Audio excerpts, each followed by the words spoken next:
ನೀವು ನೋಡ್ತಾ ಇದ್ದೀರಾ ಸುಮಾರು ಒಂದು ವೀಕಿಂದ KGF ತಾಲೂಕಲ್ಲಿ ಜಿಲ್ಲಾದ್ಯಂತ ಒಳ್ಳೆ ಮಳೆ ಆಗ್ತಾಯಿದೆ. ಅದರಲ್ಲೂ ನಮ್ಮ KGFನಲ್ಲಿ ವಾಡಿಕೆಗಿಂತ ಹೆಚ್ಚು ಮಳೆ ಆಗ್ತಾಯಿದೆ. ಒಂದು ವೀಕಿಂದಲೇ ತುಂಬ ಚೆನ್ನಾಗಿ ಮಳೆ ಆಗ್ತಾಯಿದೆ.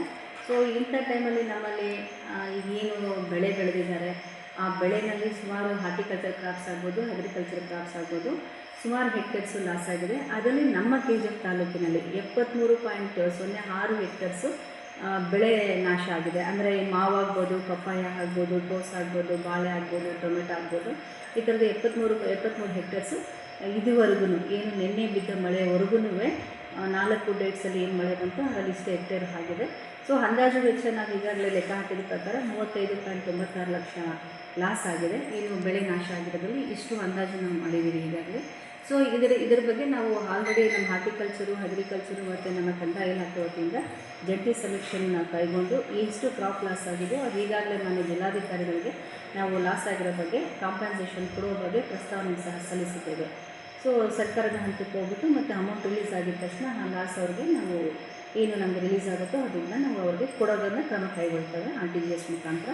ಸೊ ಇದೇ ಥರ ಮನೆ ಡ್ಯಾಮೇಜಸ್ಸು ಅಂದರೆ ಈ ಮಳೆ ಬಂದಿರೋದ್ರಲ್ಲಿ ಸಿಕ್ಕಾಪಟ್ಟೆ ಮಳೆ ಬಂದಾಗ ಮನೆಗಳೇನೋ ಕ್ರಾಪ್ ಜಾಸ್ತಿ ಆಗಿದೆ, ಮಳೆ ಡ್ಯಾಮೇಜಸ್ಸು ಸದ್ಯಕ್ಕೆ ದೇವದಯೆ ಕಡಿಮೆ ಆಗಿದೆ.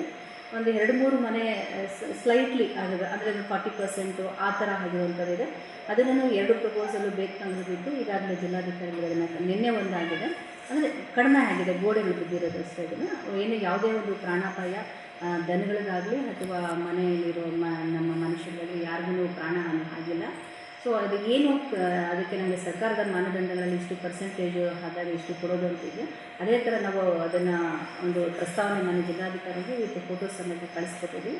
ಸರ್ಕಾರದಿಂದ ಬಂದ ತಕ್ಷಣ ಅದನ್ನು ನಾವು ಸಂಬಂಧಪಟ್ಟ ರೈತರಿಗೆ ಕೊಡಲಿಕ್ಕೆ ಕ್ರಮ ಕೈಗೊಳ್ತೇವೆ. ಸೊ ಮತ್ತು ಈಗ ನೀವೆಲ್ಲ ನೋಡ್ತಾ ಇದ್ದೀರಾ ಮಳೆ ಇದ್ದಕ್ಕಿದ್ದಂಗೆ ಸ್ಟಾರ್ಟ್ ಆಗ್ತಾಯಿದೆ. ಬಿಸಿಲು ಎಷ್ಟು ಜಾಸ್ತಿ ಇದೆಯೋ ಅದೇ ಥರ ಮಳೆಯೂ ಇದೆ.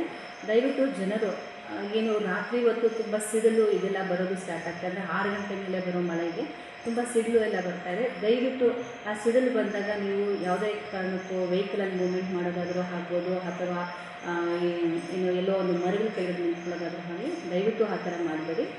ಮನೆ ಒಳಗಡೆ ಇರಿ ಮತ್ತು ಒಂದು ಸುರಕ್ಷಿತವಾದ ಜಾಗದಲ್ಲಿ ಮಳೆ ಬಂದಾಗ ನಿಂತ್ಕೊಳ್ಳಿ ಅಂತ ನಾನು ತಾಲೂಕು ಆಡಳಿತದ ವತಿಯಿಂದ ನಿಮ್ಗೆ ಹೇಳಲಿಕ್ಕೆ ಇಚ್ಛೆಪಡ್ತೇನೆ.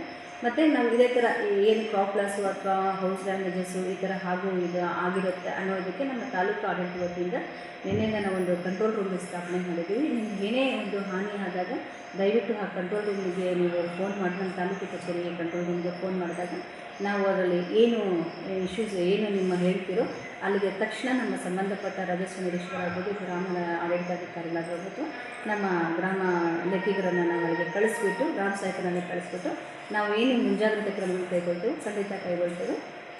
ಈ ನಿಟ್ಟಿನಲ್ಲಿ ನಾವು ಈಗಾಗಲೇ ನಾನು ಹೇಳಿದಂಗೆ ದಯವಿಟ್ಟು ಮಳೆಯಲ್ಲಿ ಜಾಸ್ತಿ ಓಡಾಡಬೇಡಿ, ಸಿಡಿಲಿರೋ ಕಡೆಗೆ ಓಡಾಡಬೇಡಿ. ಏನೇ ಇಶ್ಯೂಸ್ ಇದು ತಾಲೂಕು ಆಡಳಿತಕ್ಕೆ ನೀವು ಹೇಳಿದರೆ ನಾವು ತಕ್ಷಣ ಅದನ್ನು ಸ್ಪಂದಿಸ್ತೇವೆ ಅಂತ ಇದನ್ನು ಹೇಳ್ತೇವೆ.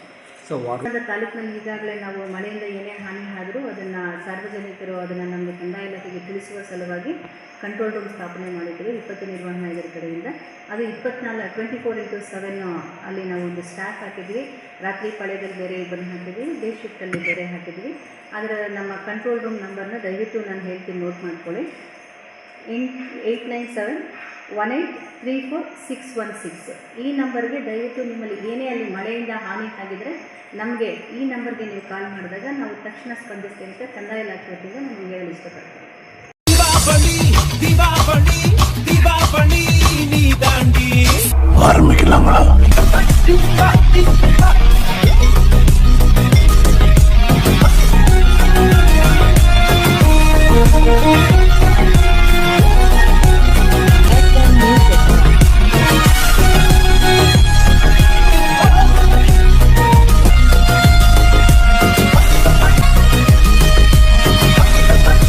தரம் என்றும் நிரந்தரம், தரம் என்றும் நிரந்தரம், தரம் என்றும் நிரந்தரம்.